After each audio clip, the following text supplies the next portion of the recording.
pour découvrir la construction en terre et puis surtout les différents types de terre qu'on peut employer, les qualités, les limites. Et voilà, participer à une expérience avec du monde et d'autres écoles. Parce que je trouve que c'est une très bonne initiative de pouvoir toucher un peu aux matériaux, mettre les mains dans le cambouis. C'est quelque chose qu'on ne fait pas assez souvent, je pense, et pourtant c'est quand même super important parce qu'après on va être amené à manier tous ces matériaux, qu'on soit architecte, maître d'œuvre ou pas, mais on va baigner là-dedans. C'est une belle opportunité pour travailler ce matériau-là. Là, je suis actuellement en taille de pierre, donc ça permet de faire des parallèles et des méthodes de construction différentes. I was always interested in doing something with my hands and with, I mean, to construct something. And in Greece, it's not so famous, this thing. We always design, or we don't use our hands so much. So when I came to France, to Grenoble, I was searching for this kind of things and I found this and I was really happy, that's all.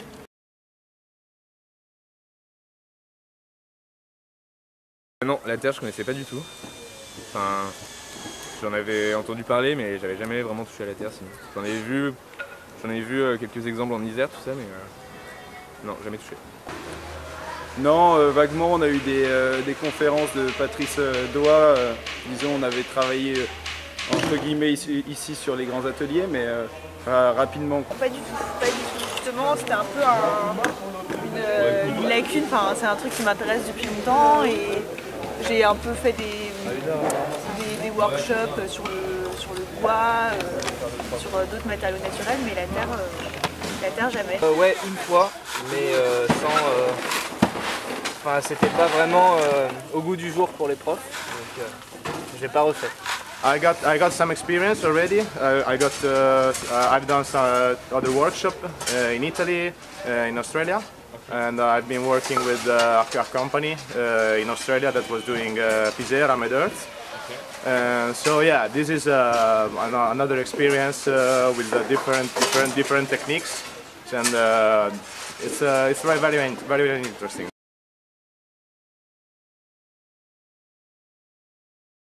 C'est intéressant au niveau des états hydriques qu'on a pas mal travaillé, le fait de voir vraiment ces parallèles et les jeux qui peuvent se mettre en place.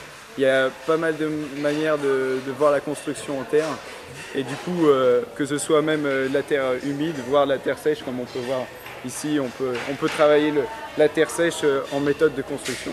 Donc c'est vraiment intéressant, on pouvait pas s'en douter avant de faire ce workshop. Je pensais qu'on devait vraiment se cantonner on va dire un stade hygrométrique spécifique pour pouvoir monter un mur, quoi, pour pouvoir élever un volume. En fait, pas du tout, quoi. On peut utiliser du sec, du humide, du visqueux, du liquide. Mais après, c'est sûr que c'est pas la même mise en œuvre pour arriver à, on va dire, c'est jamais le même résultat, mais pour arriver à un résultat, on va dire, comparable. For me, it's like a material that it had been always here, but now we are just starting to find his advantages. And like a student of architecture, I think that it's our work to know all the materials, and more now that we are in this time that all the renovated recurses and sources and all the stuff, it's important to know. On fait de la réhabilitation et du coup c'est lié aussi à des savoir-faire traditionnels, l'utilisation de matériaux compatibles aussi avec l'existant. Quand tu travailles sur un projet, sur de l'existant, il faut tenir compte du contexte, et le contexte c'est aussi utiliser les matériaux. D'avoir une culture un peu de toutes les possibilités. Tous les matériaux que tu peux utiliser en archi, c'est super important, et de mettre les mains à la pâte, c'est important. Assez pour comprendre un peu mieux, mais je pense qu'on devrait faire d'autres workshops avec plus la réalisation, vraiment apprendre à faire un vrai mur empilé pour ensuite qu'il supporte une charpente, vraiment plus poussé, parce que là c'est vraiment une initiation.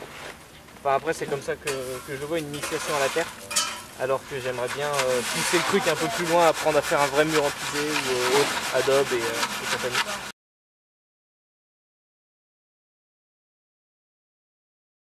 super. Super aussi. Non, il y a vraiment des très belles surprises, je trouve. Des choses auxquelles nous on n'avait pas pensé. Tous les étudiants étaient très motivés et ça c'est vraiment agréable.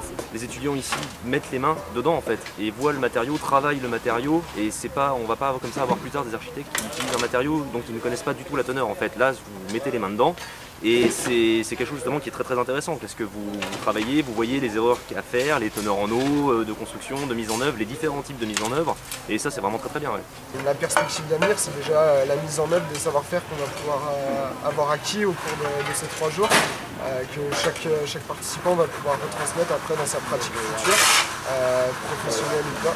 Et non, je pense qu'il y a vraiment des perspectives d'avenir et nous on a envie de continuer parce que c'est vraiment, pour nous c'est vraiment ça une méthode, c'est apprendre, découvrir et puis expérimenter de nouvelles choses. Donc on va continuer dans cette lancée. Je voudrais dire merci à la région Rhône-Alpes, sans qui ça n'aurait pas été possible, parce que grâce à la subvention qu'on a touchée, on a vraiment pu faire un workshop qui était assez exceptionnel. Merci à Morgane aussi, Bédier, pour nous avoir accompagnés durant tout le montage du workshop. Et puis merci à tous les Immetopiens de nous avoir épaulés pour monter ce formidable atelier. Et puis forcément merci aux participants d'être venus et puis d'avoir pris du plaisir pendant ces 3 jours.